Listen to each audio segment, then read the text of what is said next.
Hello বন্ধুরা, study motivation YouTube চ্যানেলে তোমাদের সকলকে স্বাগত। আজকের আলোচনার বিষয় হলো বাংলা রচনা একটি শীতের সকাল।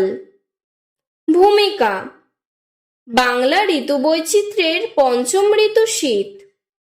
প্রত্যেক ঋতুই তার নিজস্ব বৈশিষ্ট্য নিয়ে আবির্ভূত হয়।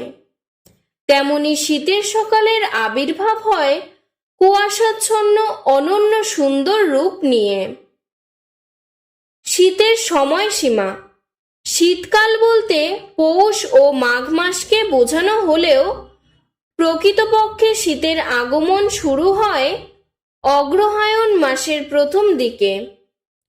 পৌষ মাসের শেষের দিকে শীতের প্রকোপ তীব্র হয় এবং ফাল্গুন মাসের শেষের দিক পর্যন্ত শীতের আমেজ থাকে।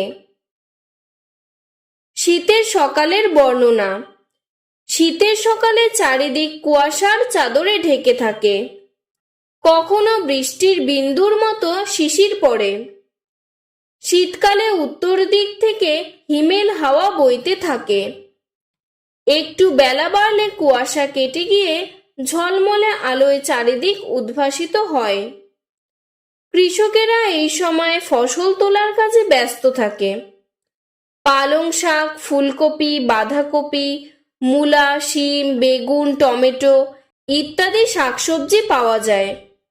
শুধু শাকসবজি নয়, প্রত্যেক গৃহস্থের আঙিনায় ফুটে ওঠে গাঁদা, ডালিয়া, স্থলপদ্ম ইত্যাদি ফুল।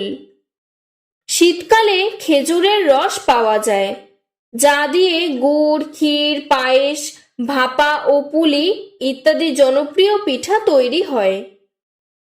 উপসংহার: কুয়াশা ঘেরা এক মধুর দৃশ্য নিয়ে উপস্থিত হয় শীতের সকাল।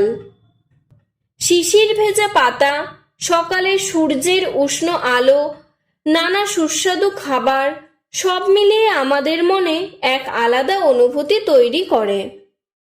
তোমাদের যদি আরও এরকম রচনার ভিডিও দরকার হয় আমাকে কমেন্ট বক্সে জানাবে, আমি তোমাদের সাহায্য করব। ধন্যবাদ।